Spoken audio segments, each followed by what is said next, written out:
Good morning friends. Raj classes point में फिर से आप सभी का स्वागत करता हूं। मैं प्रेम कुमार। आज जो है कि मैं संस्कृत विषय पे मैं बात करूंगा, जो कि 8वीं कक्षा से संबंधित है। 8वीं कक्षा का यह षष्ठ पाठ है, मतलब छठा पाठ है, जिसमें कि यह जो पाठ है रघुदासस्य लोक बुद्धि है। तो रघुदासस्य से लोक बुद्धि अर्थात रघुदास का विचार। तो रघुदास का क्या विचार है, इस पाठ में यह वर्णन किया गया है। इसके विषय में यह आपको यह बताया जाएगा कि इस पाठ में जनसंख्या के संबंधित समस्या पर विचार किया गया है कि छोटा परिवार और बड़े परिवार में अपेक्षा खुशहाल होता है और प्रसन्न रहता है। बड़ा परिवार के सदस्य अधिक होने के कारण वह हमेशा कलह का वातावरण बना रहता है। छोटे परिवारों की समस्याएं से नहीं जूझना पड़ता है, जैसा कि अगर बड़ा परिवार है, काम करने वाले एक व्यक्ति हों, और तो उसमें क्या होता है कि उसी में उनका भरण पोषण करना पड़ता है। तो आज किसी न किसी बात को लेकर के आपसी मतभेद बनता रहता है। लेकिन यही अगर बात कहा जाए कि छोटे परिवार में, तो यह छोटा परिवार जो होता है तो इसमें इस प्रकार की समस्याएं नहीं उत्पन्न होती है। वह सदैव जो होता है कि खुशहाल होते हैं, जिसमें कि वे किसी भी समस्याओं से उनको निपटने का उनके पास हिम्मत होता है, उनके पास सूझबूझ होता है, वे सदैव मेल मिलाप के साथ रहते हैं। तो उसका वर्तमान परिवेश में अनियंत्रित जनसंख्या देश के लिए समस्याएं बनी गई है, और इसलिए कहा जाता है कि छोटे परिवार के पक्ष का एक सूत्र वाक्य है। कहा गया है छोटा परिवार सुखी परिवार। ऐसा इसलिए कहा जाता है कि छोटा परिवार अगर होता है तो वह सदैव जो होता है वह सुखी परिवार बना रहता है और सुखी ही रहता है। तो चलते हैं अब हम पाठ की ओर।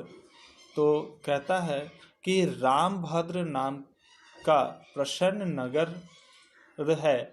वहाँ अनेक लोग अपने अपने गांवों को छोड़कर नगर में निवास करने के लिए परिवार के साथ आते हैं, और नगर में अनेक प्रकार की सुख सुविधाएं मिलती है। नगर अर्थात शहर भी हम लोग कह सकते हैं। तो इसमें कोई संदेह नहीं होता है, लेकिन नगर में नियम ग्रामीण लोगों को कष्टदायी महसूस होता है। वहीं हरिप्रसाद नाम का एक ग्रामीण परिवार निवास करता है, और उसका पड़ोसी रघुदास अपने परिवार के साथ सुख पूर्वक रहता है। रघुदास का पुत्र एक बिंदु प्रकाश है, जो कि बहुत ही मेधावी छात्र है। वह पढ़ने लिखने में बहुत ही तेज है। वह हमेशा अपनी कक्षा में प्रथम स्थान लाता है, और वह नगर के महाविद्यालय में पढ़ता है। बिंदु प्रकाश के माता पिता अपनी संतान की उन्नति देख करके काफ़ी खुश है। कोई भी माता पिता होते हैं, अपने बच्चे जब उसके बच्चे अगर वह अच्छा करते हैं तो उससे माता पिता सदैव खुशी होते हैं। तो उसी प्रकार से रघुदास का जो पुत्र था बिंदुसार, वह अच्छा कर रहा था, जिसके कारण उसके माता पिता अति प्रसन्न थे। तो छोटा परिवार होने के कारण आर्थिक दृष्टि से संपन्न न होने के बावजूद रघुदास खुश है। कभी कभी उसके यहाँ ग्रामीण लोग आकर के भी रहते हैं, किंतु उनके परिवार दुख नहीं होता। तब उसी से एक परिवार है हरि प्रसाद का, जो कि बहुत ही विचित्र स्थिति में रहता है। उनके परिवार में 6 लड़की और 2 पुत्र हैं। तो इसी से आप सोच सकते हैं कि वह परिवार कितना बड़ा होगा। 6 लड़कियां हैं, 2 लड़के हैं, और 2 स्वयं माता पिता अपने पति पत्नी हो गए। तो इस प्रकार से वह 10 तो हो गए। तो यह बड़ा परिवार है। तो उनके भरण पोषण को लेकर के आर्थिक दृष्टि से वह खुशहाल होते हुए भी वह परेशान रहते हैं। वह सब चीज़ से पूर्ण है, लेकिन फिर भी परेशान रहते हैं। इसका कारण क्या होता है कि वह बच्चे जो होते हैं कि आपस में सदैव जो होते हैं कि लड़ते झगड़ते रहते हैं।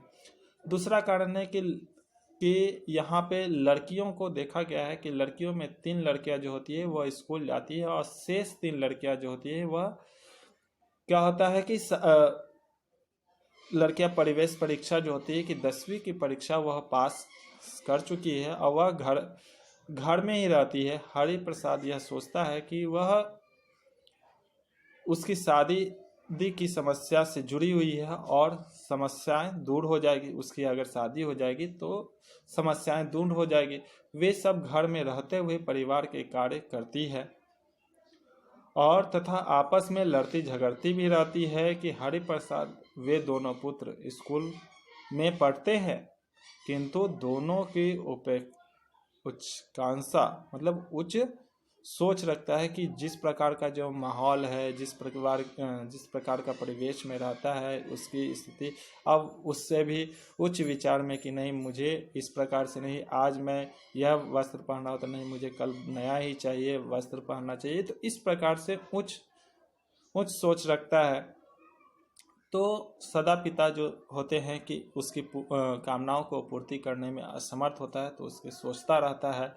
माता पिता दोनों जो होते हैं दोनों पुत्रों को अधिक प्यार करते हैं, अधिक चाहते हैं। माता के व्यवहार से सभी लड़कियां जो होती है कि अत्यधिक दुखी रहती हैं और दुखी रहती है। इस प्रकार आर्थिक दृष्टि से संपन्न होते हुए भी रघुदास का परिवार खुशी देखकर जलते हैं और हरिप्रसाद के संपन्न होने के बावजूद गांव में आए हुए लोग खुश नहीं रहते। उनके परिवार में सदैव दुख की चर्चा होती रहती है। क्यों? क्योंकि दुख की चर्चा होने का कारण है कि उसका तो खुद का परिवार है, अगर उसके यहाँ गांव से लोग आ जाते हैं तो वह रहेंगे कहाँ? उसके पास तो समस्याएं जुड़ी हुई तो होगी, वे आपस में तो मतभेद करेंगे ही। अब उनके पास अब वे वहाँ से अब उसके यहाँ कोई परिवार जाता है और परिवार जाने के बाद आपके यहाँ कोई परिवार आता है और परिवार आने के बाद उसको सही से भोजन ना मिले या फिर उसको रहने के लिए नहीं मिले, तब जब वह परिवार आपके यहाँ से चला जाएगा तो फिर वह आपके बारे में सदैव बुरा ही सोचेगा कि आखिर हम उसके यहाँ गए, वह हमारी जो है खातिर नहीं किया, तो वह सदैव है कि निंदा का पात्र है। इसलिए वह जो होता है कि वह परिवार सदैव दुख का पात्र बना रहता है। तो इसी के साथ जो होता है कि और आगे बढ़ते हैं तो अंत में यह कहता है कि हरि प्रसाद रघुदास के छोटे परिवार की तुलना में परिवार की हमेशा निंदा करते रहते हैं और धिक्कार है मुझको बड़े परिवार का पिता होने पर, क्योंकि इस समय जिसका परिवार छोटा है उसका जीवन धन्य है। सत्य ही कहा है किसी ने। तो सही बात है कि जो छोटा परिवार है तो वह मतभेद से नहीं, उसका जो भरण पोषण होता है, पाठन पाठन होता है, वह किसी एक पे या दो पे ही लगाएगा। ऐसा तो नहीं है कि वह किसी और पे लगाएगा। अब उसकी पढ़ाई शिक्षा को वंचित तो नहीं रखा जा सकता है, सभी को एक प्रकार से एक साथ देखा जाता है। तो इसीलिए कहा जाता है कि छोटा परिवार सुखी परिवार कहा गया है। इसमें जो होता है कि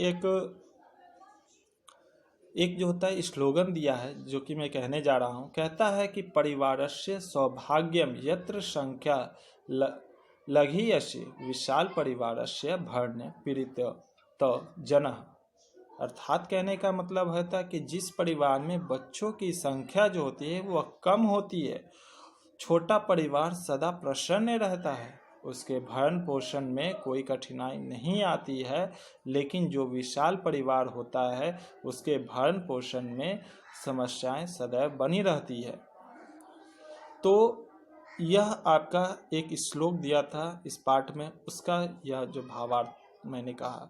इसके बाद दूसरा भी श्लोक कहता है, देशेऽपि परिवारेषु जनसंख्या नियंत्रणात् संस्थानानि सर्वेषां सुलभान्येव सर्वथा।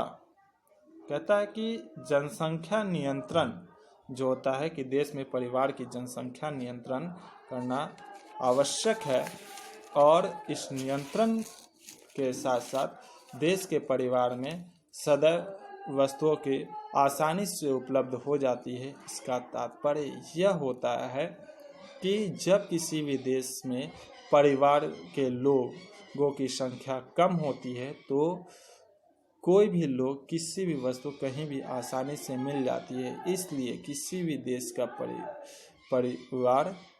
परिवार के लिए विकास के लिए नियंत्रित जनसंख्या का होना अनिवार्य है।